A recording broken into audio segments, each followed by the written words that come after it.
во таа смисла. Кој сака да каже поинаку, нека изложи, нека каже, видите, тоа не е така, туку нашиот идентитет ќе биде допрен и да објасни на кој начин ќе биде допрен. Сега, владата моментално има опција за која се бори следна.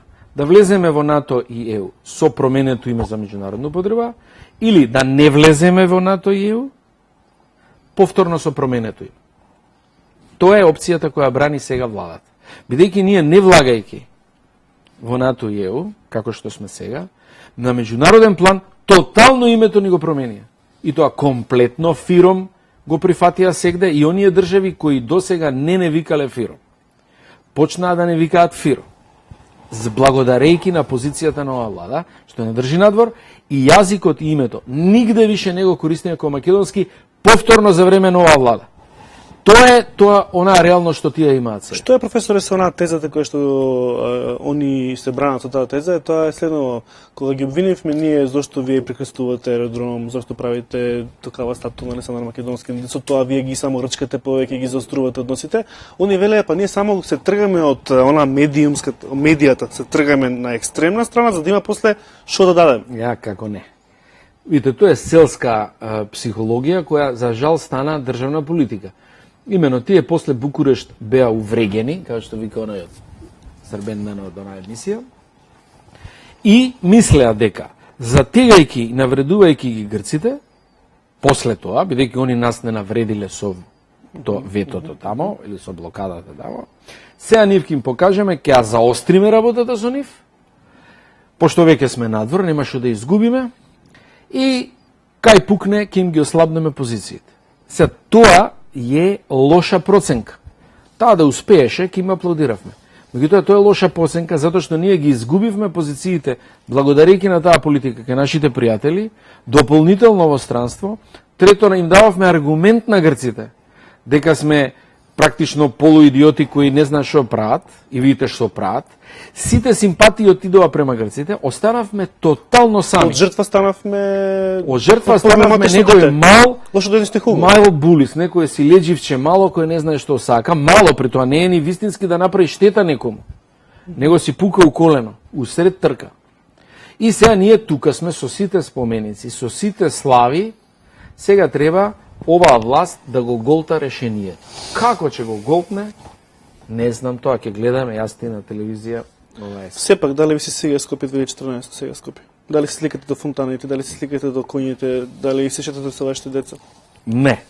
Го пуштам. Не. Мало дете, син ми сака војна, меч, палавови, трча по него, го пуштам со сопругата да одат, тамо да не одам ја. Стварно ми е, и тоа онака искрено ми е одвратно сето тоа. Не затоа што јас умеја нешто посебно се занесувам, со некој посебен вкус имам, меѓутоа тоа е едно такво силување на културната баштина на градот, на едно цивилизирано живење, со таква немање мерка е тоа направено, што е навредливо за секој воспитан човек. И тука завршува мојата приказна околу симпатиите и несимпатиите, иначе околу вкусот можеме да дебатираме, за мене сосема различно тоа би изгледало. Имате малку по-специфичен вкус вие, професоре. Видов на вашата веб страна имате пуштено джез музика. Добро, джез веќе не е специфичен вкус, тоа го имам од секогаш. Зошто не ставите на вебсајтот нека песна од Цеца или нешто така? Повеќе гласови ќе ставите. Па ти тоа ќе го направиш што јас. Сепак прочитав вашата глумна реченица што многу ме замисли и сакам околу тоа да ве прашам. Вие рековте дека ВМРО ДПМН нема втемереност во македонската независност. Зошто така мислите, професоре, да не беше ВМРО ДПМН 91 и 90 фактички ние ќе бевме уште Јужна Бановина? Како не. Љупчо Ѓоргиевски, ја не се сомневам во неговиот став за независна Македонија. Тоа не е спорно, веројатно и во поголемиот дел од ВМРО, тогашното ВМРО ДПМН. Меѓутоа, вашите ставови околу независноста може да завршат во крвопроливање и да не ја добиете независноста, може да завршат во провокација на војна и да ја изгубите и таа независност што сте ја имале. Значи, од оперативната политика практично зависи 90% од реализацијата на независност. Значи, не сомневајќи се во неговата искреност кон независноста, нивната политика беше погубна за македонската независност. Беше многу радикална. Тоа беше следната. требаше да ги истераме JNA со блокирање на касарните, Словенско сценарио? словенското сценарио. Второ, не требаше да имаме референдум за независност, туку само со декларација во парламентот. Гледате зошто? Затоа што се сомнева во сопствениот македонски народ, поради неговата пројугословенска ориентација, дека ќе добиеме некој шугав резултат кај референдумот. И тука морам да кажам, вие ги правдавте за тоа. Беа во полуправо, меѓутоа не беа во право да се плашат. Ние постапивме поинаку. Имавме став дека не смееме да дозволиме Македонија да оставиме без референдум слаба кај независноста, бидејќи ние сме веќе под закана на Милошевиќ. И уште да бидат слаба нашата независност, онака полу, тоа ќе беше повод за притисок. Таа независност, погледнете, а ве враќам на песната "Изаđи дечко на терасу". До денеска свири таа ориентација. Затоа, а тогаш, под страф и под стрес, тоа беше уште попроблематично. И затоа го земавме на поинаков начин. Референдум со едно покилаво прашање, меѓутоа не лошо прашање, во смисла да ја оштетува независноста. Туку само ќе му додадеме еден дел со кој ќе го релаксираме, како лексилиум, така да ги сметаме. Како лексилиум малку. Нас ни требаше висок процент за независноста. Да не оставиме простор за притисок. Зошто на Словенија не им требаше таков лексилиум? Ние донесме некои безмадења нација. Па не, меѓутоа, видите, македонците прво имаат добиено од бивша Југославија прилично. Они немаат големо патење во бивша Југославија. Они имаат добиено прва независност, како независност самите ја вградиле во СФРЈ со 200.000 војска, тука е инсуфициентноста на ДПВМР. Нивната прва независност 41-44 ја прават комунистите и социјалистите, ајде, внатре со нив заедно. Потоа, втората независност 91 пак една старо-млада генерација од левицата. Тие се пак некаков додаток на приказната, но не се главниот мотор. И во двете точки тие не можат да се засноват. Кај 41 се обидуваат со Ченто, Брашнаров, Шатев, меѓутоа тоа е тнко, тие не се главните мотори на таа независност. Не може Ченто тоа да биде. Иако е честна фигура на таа борба, но тој не може тоа, на него не може да се подпрат како пирамида внатрешна, малку е тоа. И второ, 91 они не можат да речат, видите, ние го изведовме тоа. Може да речат, ние бевме и на нашите јавни собири, викавме за независност. Тоа да. Можеме ли да кажеме дека ВМРО ДПМН беше моторот, оној дизелаш од 3 литарски, а вие бевте само шасијето? Не обратно. Моторот го изведовме ние, а тие беа дел од гланцаната шасија. Не велам дека, односно од гланцаната каросерија на кола. Како ви се случи тогаш Лисабонската декларација? Како ви се промакна тоа?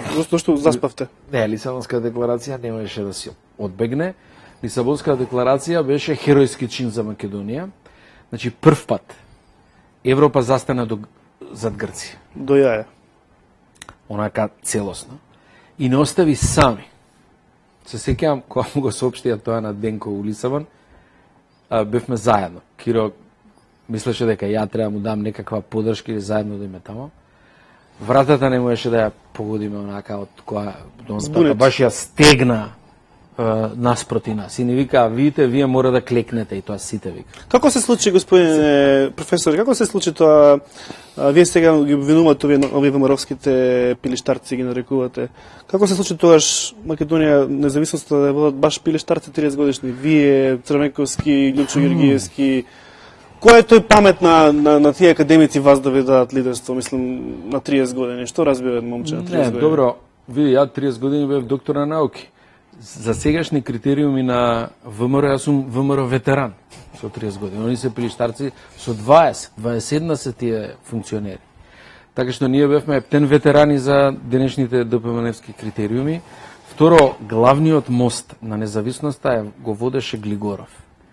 Ние јас, например, ја одработив политичката агенда, која беше важна, можеби, меѓутоа сепак главниот удар го примаше тој. И тоа беше добар композит. Бранко Црвенковски беше послаба фигура тогаш, морам да кажам, и тој ќе се сложи веројатно, он после тоа. Он беше повеќе за дисциплинирање на партијата, меѓутоа Глигоров беше дури во влијанието во партијата исто така, он ги тераше да гласаат, например, за владата на Клюсев, за СМовците ја мразеа таа влада. И ВМРО-вците мразеа, али СМовците е птен. Така да они мораат заедно да гласат за експертската влада, тоа ги тераше практично Глигоров.